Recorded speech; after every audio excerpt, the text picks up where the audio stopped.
Okay, we're just looking at the corporation tax computation, and we're going to look at a more detailed question. But first, your standard corporation tax computation, the pro forma, is here. It's on page 201 in the handout, and it always looks like this. You've got your different Schedule D incomes. So you've got your trading income, which is your case 1 or case 2 income. And that's from the trade that the business does, or the company does. If there's any forward losses for trading losses, forward or current year trading losses from another trade, they reduce the trade 1 profit, or the case 1 profit. Then we do the other types of income, 3, 4 and 5. So we'll be seeing them in a question. And for an explanation of them, there's case 3. Case 4 is here, it's deposit interest earned. That has been earned net of deposit interest retention tax. And then case 5 is rental income. So they're all explained on page 207. And in relation to dividend income, page 202 just explains there the rules for how a dividend received from an Irish resident company is ignored because it's franked investment income, and foreign dividend are taxed as passive income. They're taxed under case 3, unlike an individual where they'll be taxed under Schedule F.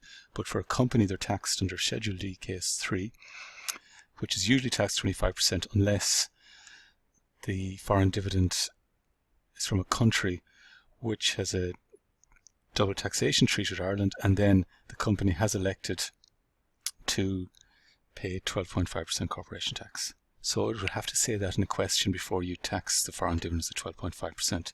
So you'd assume it would be taxable. So the assumption is foreign dividends are taxed at 25% unless it tells us that the company has elected to tax the foreign dividends at 12.5%. Now once again, here's the computation. They all look the same. There's our different types of income. We add them together to get total income. Then we add the chargeable gain, and we end up with total profits, which is taxed at these amounts. Trading income, which is the case 1 income, these guys here, and the chargeable gain, they qualify as trading income, and they're taxed at 12.5%. And the rest is passive income.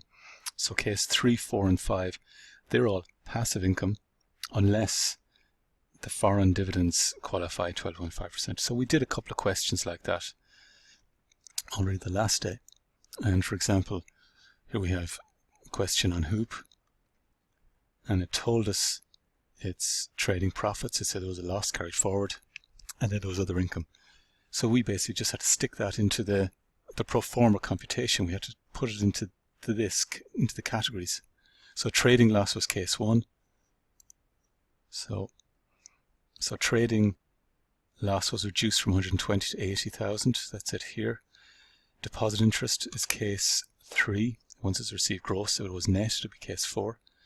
We ignore the Irish dividend US, case 3, taxed at 25%. It doesn't say anything about double taxation treaty. And the Irish rental income, sometimes you might have to do working for that, but not in this case. Oh, there is actually here expenditure, so we'd have a working to do for case to work out the rental profits. And whatever figure we get for the rental profits, income net of expenses, we just put in one figure there. And that's what was done here. The rental income minus 4,000 commercial property, so there's no restriction, no 75% restriction. Take away the repairs, and then the company will get capital allowances on these of 12.5%. So an eighth of that, so that's the 1,000.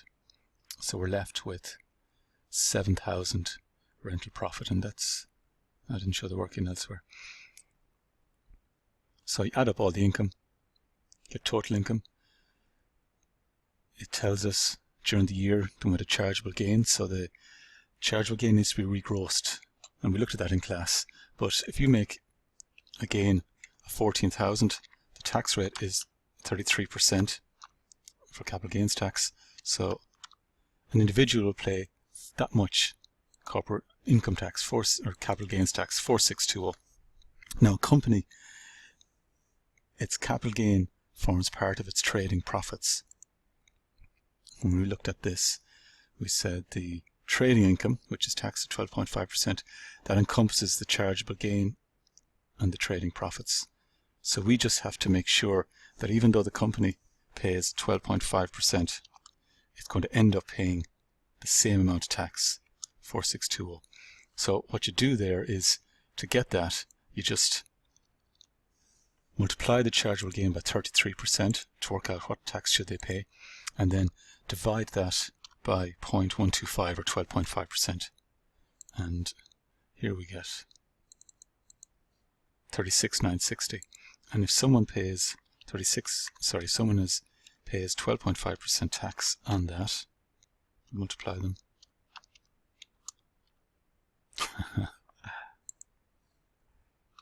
That by that, they get the 4620, which is what we want. So you have to do that in all these questions. It's going to tell you with a chargeable gain. We regross the chargeable gain up by multiplying by 33%, so 14,000 multiplied by 33%, and then dividing by 12.5. So 14,000 multiplied by 33% and divide by 12.5%. So equals that multiplied by 33 divided by 12.5, and we get 36,960. And that's called the regrossed chargeable gain. And that's what goes down. So instead of putting in chargeable gain of 14,000, we put in 36,960. And even in the pro forma, you can see it here. Add the chargeable gain regrossed. So we just regross it always. And then we did the tax at the different rates, took away preliminary tax paid. The only other things, there was no dirt because the interest was received gross, and there were no losses, so the only losses that can be claimed on a value basis are the current year losses, current year trading losses, and we had none of them. So that's the computation. Now in the next screencast, what we're going to do is look at a more detailed computation where we'll have to do a working for the case 1, because it's not just going to tell you the case 1 profits or the trading profits are so much. We have to work it out. So that's the only real difference. Apart from that, everything is much the same.